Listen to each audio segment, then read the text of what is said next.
চুচুড়া বেগুনতলা জাগরণীর সঙ্গে প্রাক রজত জয়ন্তী থিম শিশু শ্রমিকদের মুক্তির বার্তা। প্রাক রজত জয়ন্তী বর্ষে সমাজকে এক অনন্য বার্তা দিতে এগিয়ে এলো চুচুড়া বেগুনতলা জাগরণী সংঘ। এবারের দুর্গা উৎসবে তাদের থিম মুক্তি, যেখানে শিশু শ্রমিকদের জীবনের বাস্তবতা ও শিক্ষা পাওয়ার অধিকারের কথা তুলে ধরা হবে। বিগত বছরগুলিতে সমাজকেন্দ্রিক ভাবনা দিয়ে মানুষের মন জয় করেছে এই ক্লাব। এবারের থিমেও তার ব্যতিক্রম হচ্ছে না বলে জানালেন উদ্যোক্তারা। শিল্পী আশিস দাস বলেন, আমি দীর্ঘদিন ধরে এই ক্লাবের সঙ্গে পরিবারের মতো যুক্ত। একবার আমরা বেড়াতে গিয়ে প্রত্যক্ষ করি কিভাবে একটি ছোট্ট শিশুকে শ্রমের বিনিময়ে অর্থ উপার্জন করতে হচ্ছে। সেই দৃশ্য থেকে এবারের থিমের ভাবনা আসে। আমরা চাই সমাজ বুঝুক 14 বছরের নিচে যেসব শিশু শ্রমে বাধ্য হচ্ছে তাদের হাতে কলম এবং বই তুলে দেওয়া আমাদের কর্তব্য। এই বার্তায় থাকবে মণ্ডপ সজ্জার মধ্যে। ক্লাবের সম্পাদক সুমন্ত দাস জানান, আমাদের এবারের ভাবনা তৈরি হয়েছিল একটি সাধারণ বেড়ানো থেকে, যেখানে শিশু শ্রমের বাস্তব দৃশ্য আমাদের নাড়া দেয়। তাই আমরা শিল্পী ও ক্লাবের সকলে মিলে সিদ্ধান্ত নিই এই বছর মুক্তি থিমের মাধ্যমে সমাজের কাছে বার্তা পৌঁছে দেব। আমরা চাই আজ যারা শ্রমে জড়িত আগামী দিনে তারা শিক্ষার আলোয় আলোকিত হোক।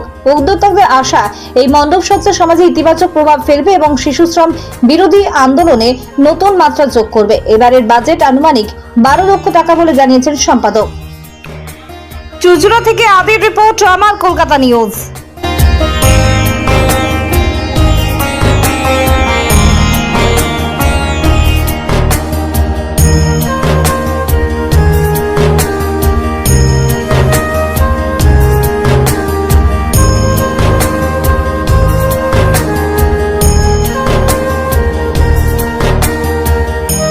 বাবা, প্রাক রজত জয়ন্তী বর্ষে দেখা যাচ্ছে বেগুনতলায় ভাবনা কি রয়েছে এবারে ভাবনা?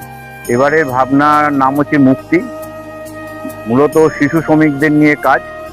শিশু শ্রমিকদের নিয়ে কাজটা আমাদের ভাবনা এলো যে আমরা পুজোর পর আমরা এখন অ্যাকচুয়ালি আমাদের ক্লাবটা আমাকে নিয়ে একটা পরিবারের মতন হয়ে গেছে।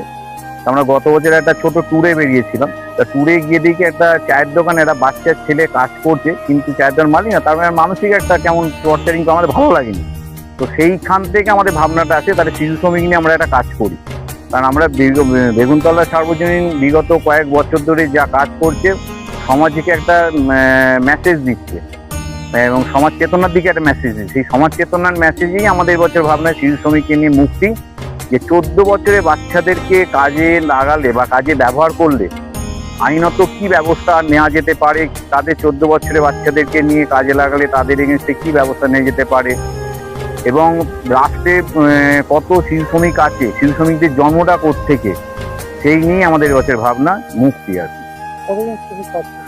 মোটামুটি শ্রমিক তো না, মোটামুটি আমাদের যারা শিল্পী বা ঘরের ছেলে মনে করি আমরা তাদেরকে, ওই রেগুলার বেসিস গোটা 10-12 জন কাজ করছে। প্রায় বিগত 3 মাস ধরে কাজ হচ্ছে আমাদের।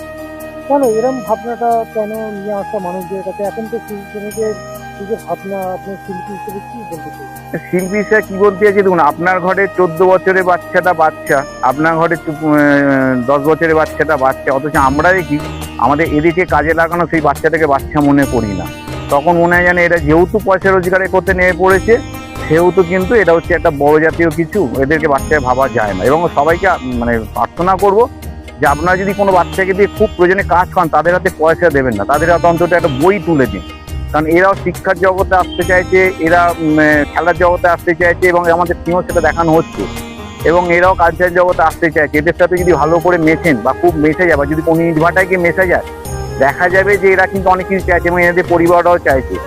মূলত শিশু শ্রমিকের বৃদ্ধিটা পেয়েছে করোনার সময়তে। করোনার সময় পরিবার যখন তাদের লেখাপড়া করাতে পারছে না, সেই সময় কিন্তু বেশ কিছু পরিবার থেকে এদের শিশু শ্রমিকের পথে ঠেলে দেওয়া হয়। এটাই একটা ব্যাপার আছে। শিল্পীর ভাবনা থেকে দর্শনার্থীদের কাছে কি বার্তা দেবে? আমার ভাবনা থেকে এটাই বার্তা দেবো যে আপনারা আসুন, শুধু একটা থিম হিসেবে দর্শন করবেন না। আপনারা এটা আপনাদের কাছে অনুরোধ রইল, আপনারা ভাবুন আপনার ঘরের বাচ্চাটা যেমন বাচ্চা, এই শিশু শ্রমিকটা যেমন বাচ্চা। আপনার যতটা সামর্থ্য এদের পাশে গিয়ে দাঁড়ান এবং এদের জন্য একটা জায়গা তৈরি করুন সবাই মিলে। আমি তো ব্যক্তিগত আমার একটা এনজিও আছে, তাতে আমরা কাজ করছি এবং আমারও একটা টার্গেট রয়েছে এদেরকে নিয়ে পরবর্তী একটা শিক্ষার মূল স্রোতে ফিরিয়ে আনা।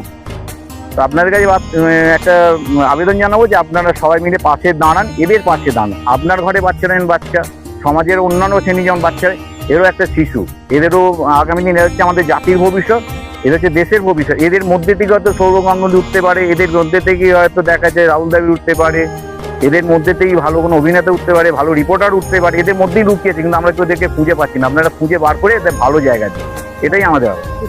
দাদা প্রাক রজত জয়ন্তী বর্ষ এবারে কি ভাবনা নিয়ে এবারে আপনাদেরকে আসা যদি একটু বলেন।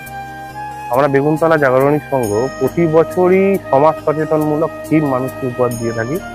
এবার আমাদের থিম মুক্তি। এই মুক্তি থিম বেসিক্যালি আমাদের যে শিল্পী আছে আশিস দাস, যে 19 সাল থেকে আমাদের সঙ্গে কাজ করছে।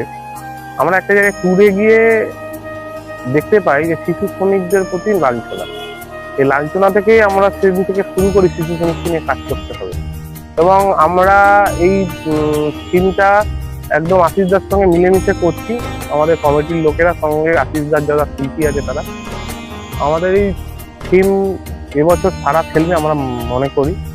আর এই ছোট ছোট শিশু যারা শিশু শ্রমিককে তৈরি কোথা থেকে, আমরা বেসিক্যালি সেই জিনিসটা দেখাতে চাই। আনুমানিক budget কত? আমাদের আনুমানিক বাজেট 12 লাখ টাকা কাছাকাছি। কবে থেকে উন্মুক্ত করে দেওয়া আমরা হবে? পঞ্চমীর দিন উদ্বোধন হবে আমাদের মণ্ডপ, শিশু শ্রমিকদের হাত ধরেই উদ্বোধন হবে, তারপর সর্বসাধারণের জন্য খুলে দেওয়া হবে।